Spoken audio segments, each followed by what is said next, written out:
ഇത് എൻപടം നന്ദകുമാർ. പൊട്ടാതിരിക്കോ, നിങ്ങൾ കൊള്ളില്ലാന്ന് പറയോ, ഇത് മോശമാണെന്ന് പറയോ, എന്ത് വേണമെങ്കിലും നിങ്ങൾ പറഞ്ഞോ, കുഴപ്പമില്ല. പക്ഷേ ഒരു സിനിമ തിയേറ്ററിൽ എത്തിക്കുക എന്ന് പറയുന്നത് ഒരു ചെറിയ ടാസ്ക് അല്ല. ഒരു സിനിമ ഷൂട്ട് ചെയ്ത് അത് പോസ്റ്റ് പ്രൊഡക്ഷൻ വർക്ക് നടത്തി കാശുള്ളവർക്ക് നടക്കുമ്പോൾ കാശുള്ളവർക്ക് എന്തും നടക്കുമല്ലോ. കാശാണല്ലോ എല്ലാത്തിൻ്റെയും. എത്ര വലിയ തടസ്സങ്ങളെയും തരണം ചെയ്യാൻ പൈസക്ക് പറ്റും. പക്ഷെ നമ്മുടെ കയ്യിൽ പൈസ ഇല്ല. അപ്പോൾ നമ്മൾ പൈസയ്ക്ക് വേണ്ടിയിട്ട് ഞാൻ വയറ്റത്തടിച്ച് പാട്ട് പാടിയിട്ടുണ്ട് ഫേസ്ബുക്കിൽ, യൂട്യൂബിലൊക്കെ, ഈ സിനിമയ്ക്ക് വേണ്ടിയിട്ടാണ്. അപ്പോൾ ഈ സിനിമ എന്ന് പറയുമ്പോൾ എനിക്ക് മാത്രമല്ല, അതിനകത്ത് അഭിനയിച്ചവർക്കും ടെക്നിക്കൽ വർക്ക് ചെയ്ത് എല്ലാവർക്കും ഗുണമാണ്. പക്ഷേ അത്രയും പേർക്ക് വേണ്ടിയിട്ടും തെറിവിളിയും ചീത്തവിളിയും എല്ലാം ഞാനാണ് കേൾക്കുന്നത്.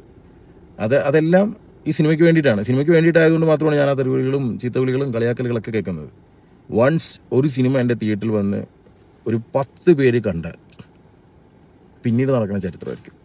പ്രത്യേകിച്ച് എൻ്റെ പ്രേക്ഷകരോട് എനിക്ക് പറയാനുള്ളത്, മാക്സിമം ഈ നന്ദകുമാറിനെ മാക്സിമം സപ്പോർട്ട് ചെയ്യുക. അദ്ദേഹത്തിൻ്റെ പടം തിയേറ്ററിൽ വന്നാൽ തീർച്ചയായിട്ടും നിങ്ങൾ ഒരു 2 മണിക്കൂർ, ഒരു 100-150 രൂപ പോട്ടെ, എന്നാലും ഒരു മനുഷ്യൻ്റെ ത്യാഗങ്ങളാണ്. കലയെ ഇഷ്ടപ്പെടുന്നവരും സിനിമയെ ഇഷ്ടപ്പെടുന്നവരും തീർച്ചയായിട്ടും അദ്ദേഹത്തിനെ ഒന്ന് സപ്പോർട്ട് ചെയ്യുക.